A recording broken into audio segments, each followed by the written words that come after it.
Hey there, my name is Cameron, and you are watching Motion Science. And in this lesson, we're going to talk about balance. And I'm going to start with two simple examples here. We're going to talk about symmetrical balance and asymmetrical balance. So, what I have here in this first composition is 6 circles, and symmetrical balance says that these 6 circles can be arranged in a symmetrical way. Okay. So there's a lot of different ways we can do that. One way we can do that is we can select these 3 down here. We can bring these guys up here and symmetrically balance them, right? We don't want to scale them, but we can use a line to help us. So we could select like maybe these 3 bottom ones, and we could say we want them to be aligned vertically. And you see how they snapped into place there? Same with these 3. So I'll do a little bit more different. I'll align them drastically different right here. And then what we'll do is we'll say the same thing. Let's align them vertically, and boom, they're aligned vertically. And then we can also do things like we can select these 2. We can align them horizontally. Same thing, align horizontally. Same thing, align horizontally. So we've got those. We could, we don't want to do that because it brings them all together, but we could distribute layers. So here we have them. We could bring them close in together like this. And you can see now, if I hit my keys here and bring these in the center, we've got asymmetrical balance, right? We could also select all of them like this, and we could rotate them all. So we could make it, balanced vertically instead of horizontally. So maybe something like this. And again, I'm just going to arrange them. Something like that. And there's different scripts out there that you can actually use to take all these layers together and get them to all kind of line up as one unit. Showing it a very simple way here, but there you've got balance symmetrical. So this says that these circles are balanced inside of this composition in a symmetrical way. Okay. We also have asymmetrical. And what does that mean? Well, let's say we have different sizes. So like these 2 guys here, these are the same size. This is a big guy and this is a medium. Okay. So how do we balance these? Well, there's different ways you can balance them. You could theoretically align this to the center. You could bring this guy down here, maybe like these guys here. And then we have a composition that it's still, even though these are different shapes, they're actually different sizes, it's still balanced, right? This image still looks very pleasing to the eye versus having something like this over here, this here, this here, right? It's just that is not so asymmetrically balanced. This balance is something that I've learned is something that takes time, and it's the more that you work with design assets and play around with elements, the better you're going to get at it. It just takes time. So maybe something like this, maybe bring this guy back up here and this guy here. Looks a little bit better. Doesn't have to be perfect, but you get the idea. This is using asymmetrical, is using different sizes of objects, but still balancing them in the frame.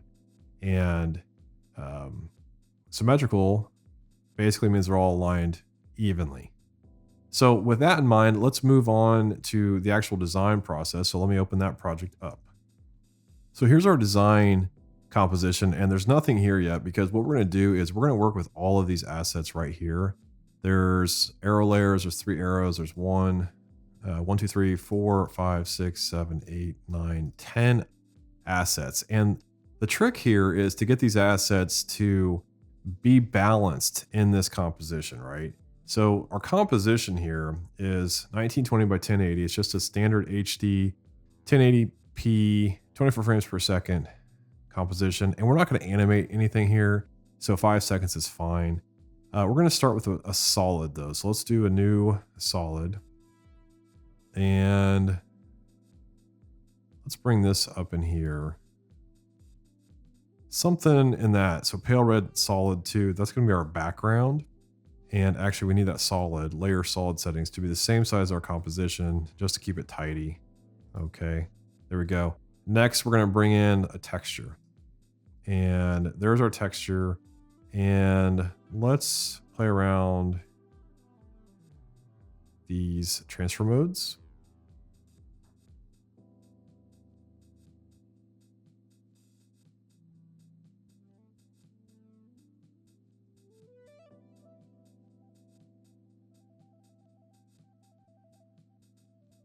Not loving any of these so far.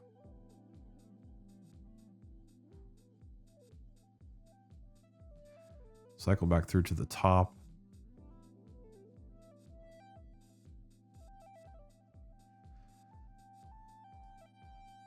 That's not bad.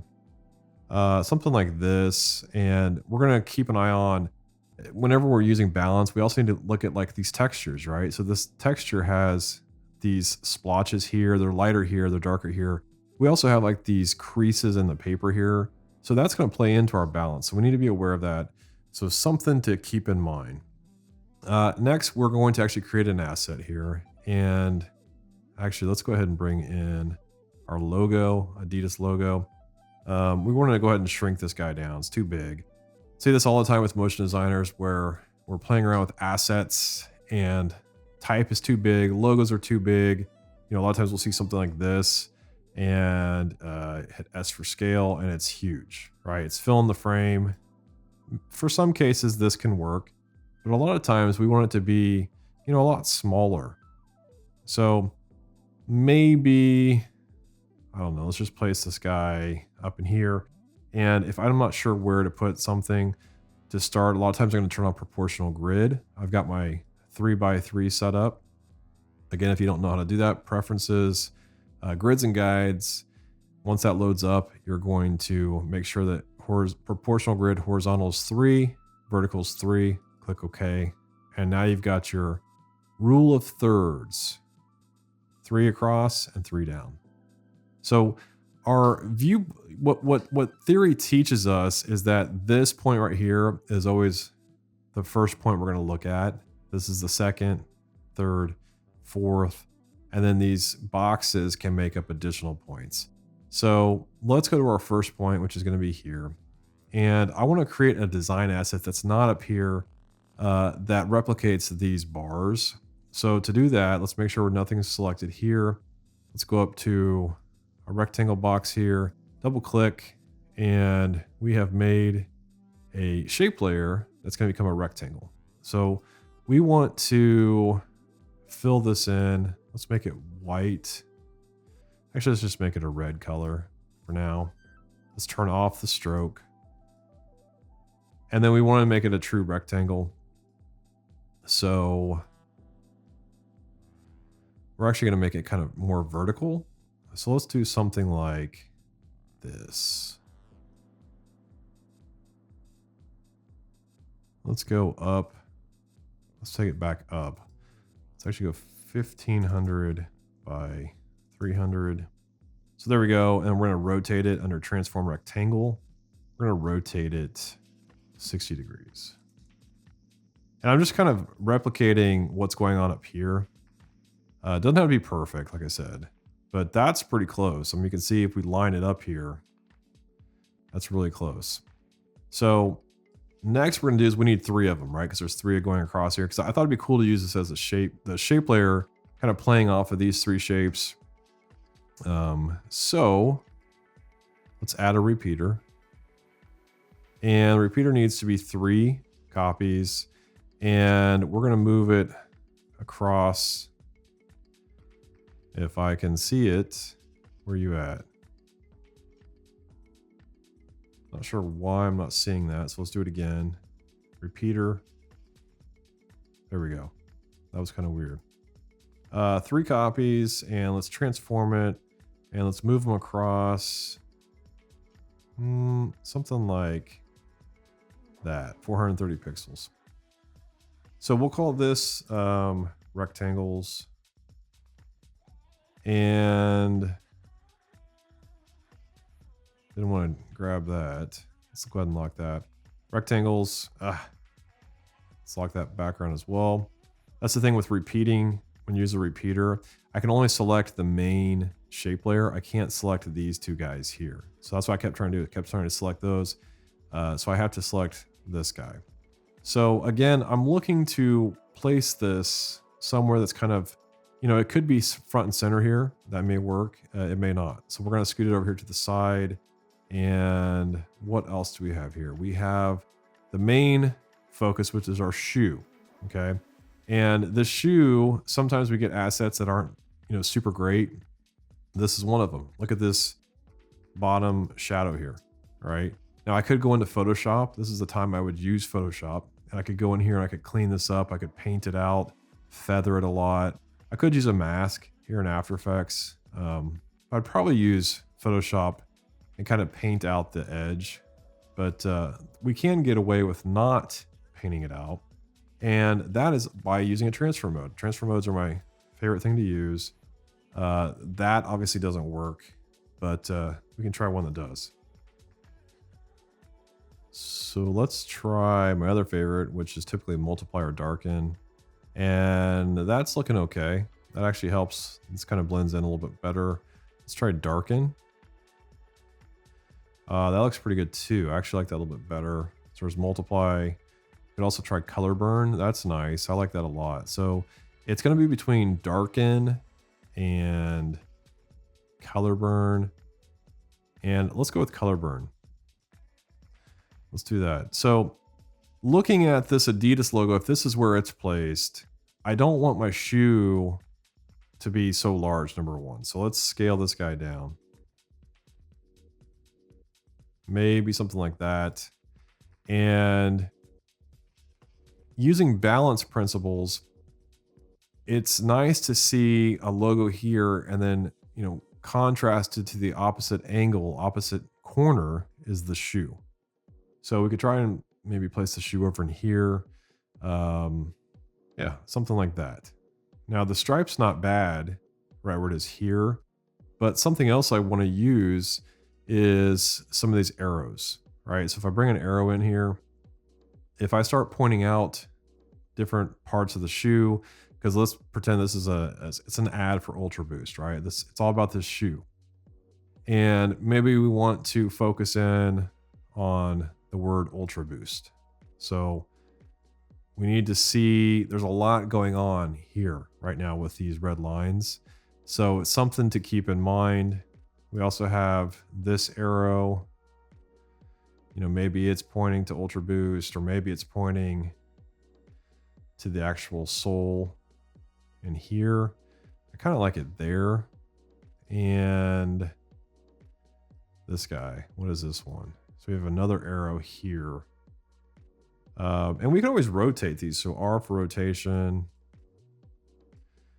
And click and drag. And, maybe this one's pointing upwards at this or something. And maybe it's scaled down slightly. If we had a creative brief or something like that, it may be more specific about how we have to use arrows and things like that.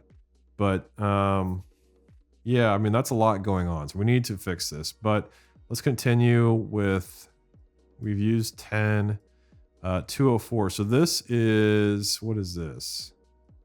This is different objects. That would be interesting to use. So we have these guys. We also have a protractor here, which is this guy. So we need to really start balancing things out to make this work. And I need to decide what I want to use from this. It would be nice to have this straight ruler here to contrast this protractor here. So let's pick this ruler here, and I'm just going to select all of it, including the shadow below it there. And we're going to maybe scale this up a bit. Maybe in here.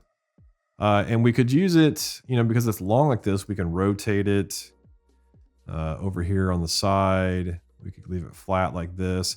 You can see how I'm rotating it. It's rotating off this anchor point. So I'm going to undo that. Window, animation, anchor point mover from animation composer. I'm going to center it up right there. Great. Okay, so now if I rotate it, again, it's going to kind of stay in place. So I'm wondering if we push something over in here or something here, or if we zero it out and maybe we go somewhere in here like we're measuring the shoe. That could be kind of cool. Something like that. Let's try some different. That makes it really disappear. That's not bad at all. I like that. Now the shoe, let's lock the protractor. The shoe is going to need to come up some.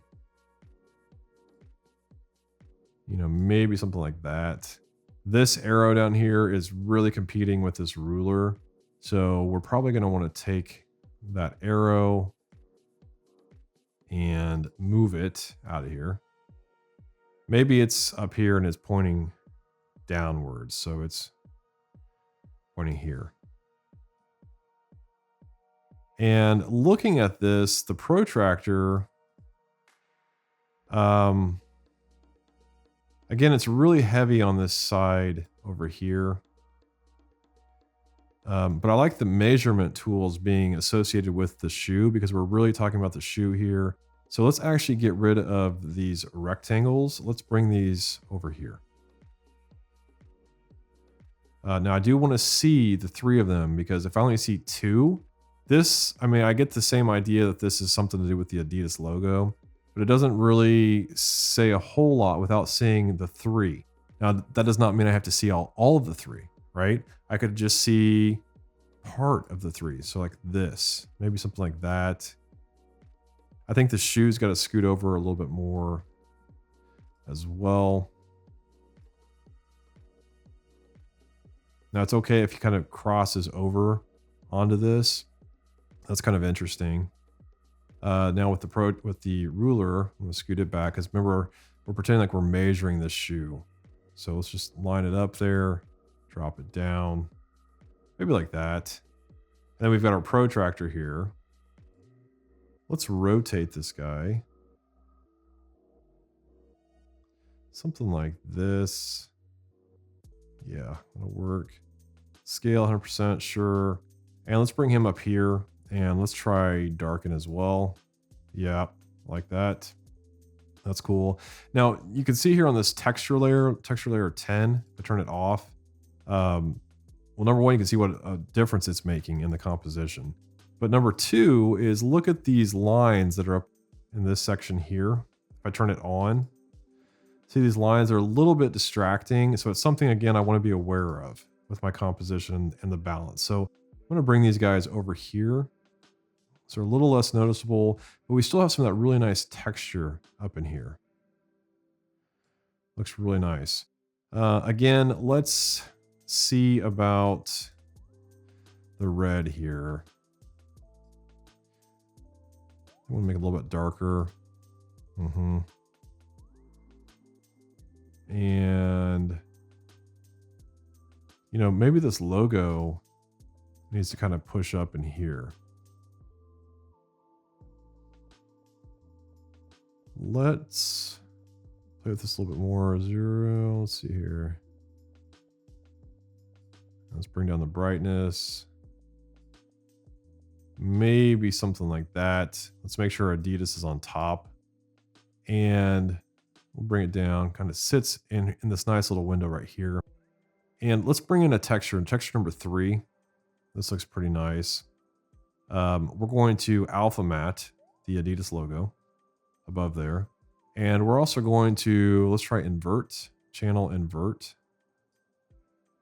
Yeah, so we've got now instead of just a flat logo, we've got a textured logo. And I could probably scale this down and find an interesting, like that's kind of nice right in there. But I could also play around with it a little bit more here. Oh, that's nice too. Very subtle, right? But it's got some interesting texture there. Let's also bring these guys over just a bit. Maybe so it crosses through the logo here.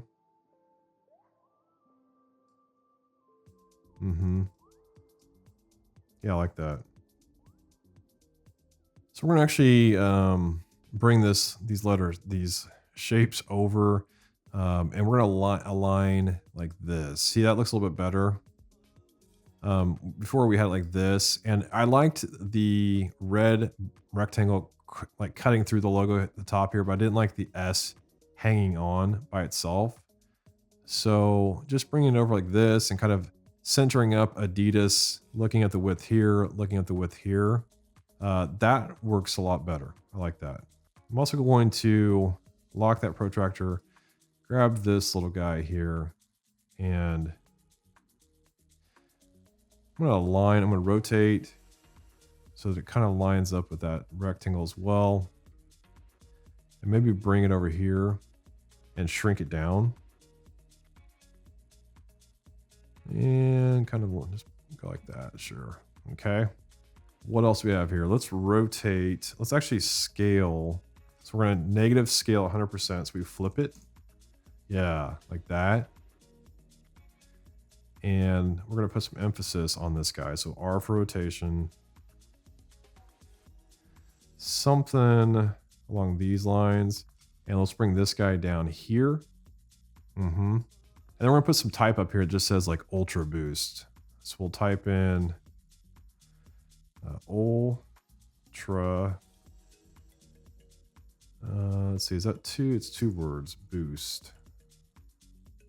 And looking at this type, it doesn't work, right? It's because it's so modern. This is Den Light. But I think I had one in here that I downloaded from somewhere. Reenie Beanie, that's it.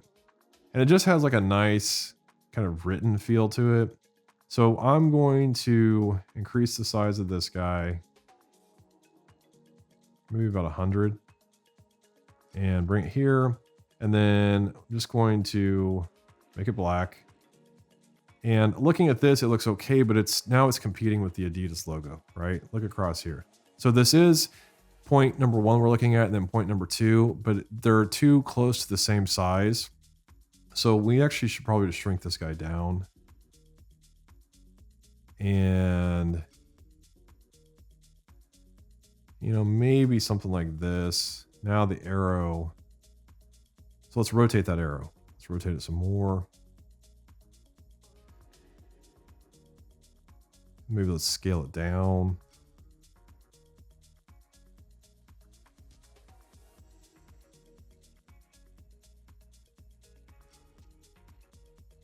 Maybe take both of these and move them down in here. I like how Ultra is kind of playing off the tip here of the shoe. So again, let's maybe rotate this guy even more. So R for rotation. And maybe like that. Yeah, that's not too bad. And what else we have here? We also have, so I want to bring in some more texture here. So we've used that. This is it, the paper. Let's bring in the paper. And let's bring this guy down here. And for this, I'm thinking darken again. Or multiply. Maybe multiply. Let's turn off our proportional grid. And I don't know, it's really interesting. It feels though maybe like it's too much, right? So darken is there, but darken doesn't feel like it's enough. So let's go back to multiply, maybe try color burn. Color burn's kind of in the middle there. So maybe we'll go with color burn, maybe not. Let's bring in one more texture here and let's drop it in as well. And let's set this guy to screen. And you can see on this texture, it brings in like these white specks here, which are really nice as well.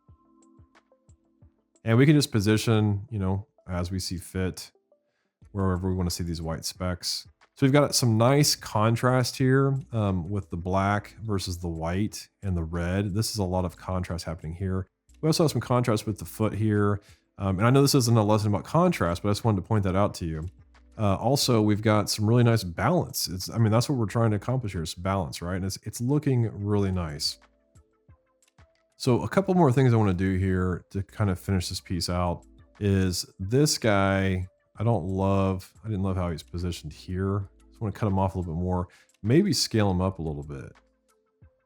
All right, something like that. Just to give it some balance. Now, there's a lot of negative space here, which that's okay. But I'm wondering if the type needs to be back up in this area. So what we're gonna do is we're gonna duplicate, Command D to duplicate, and I'm gonna turn off my original text and lock it. And I'm doing that so that if I wanna go back to this, I can easily just go right back to it and come back up here and let's increase the size again, to something like 100. And again, with the arrow, I liked this arrow as well. So I'm gonna duplicate that one, go to the bottom, turn it off, keep it there. So it's there, good to go as well. And actually I wanna bring this guy up here and lock that guy. So those are the two. So for this guy, let's bring him up here with this ultra boost and let's scale this guy back up and kind of see, because that's nice too, right? I'm not totally sold on the Adidas logo with the type here, but I think it does work. I'm going to go ahead and select everything. I'm going to close these down so I can kind of see what's going on. So these are my two saved layers if I want to go back to that look. And then to finish this piece, let me save it here really quick. I want to apply like an overall color look. So we're going to go to Layer, New Adjustment Layer, and we're going to call this Color Grade. And to this, we're going to apply Effect, Color Correction, Lumetri Color. And here in Basic Color Correction, we are going to create a custom input LUT. And this is from the preset pack that you're going to find here in Motion Science. And I'm going to browse to that.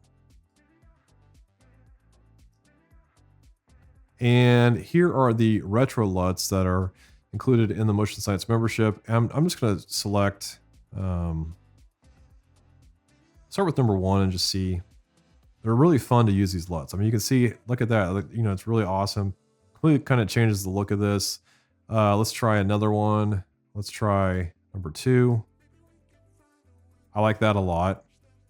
That's really cool. So I'm going to go ahead and duplicate. I'm going to save this one, turn it off, duplicate. I'm going to go browse again. Number 3. That's pretty cool as well. I like that. Duplicate. And let's browse this one.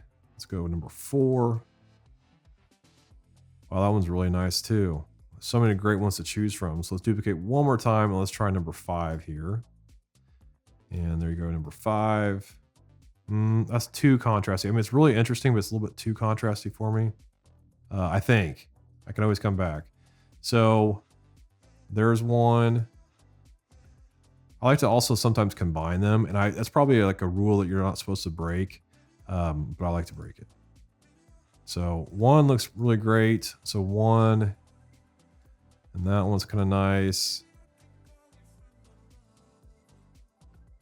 So that looks pretty cool. So you know what? We're going to go. The one thing I just want to do is I want to bring a little bit more contrast into the red here to really balance it out, because it's nice.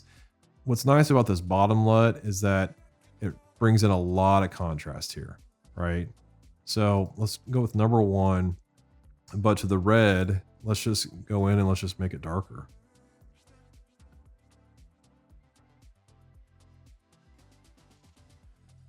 Maybe something like that. And back to the top, we'll take a screenshot.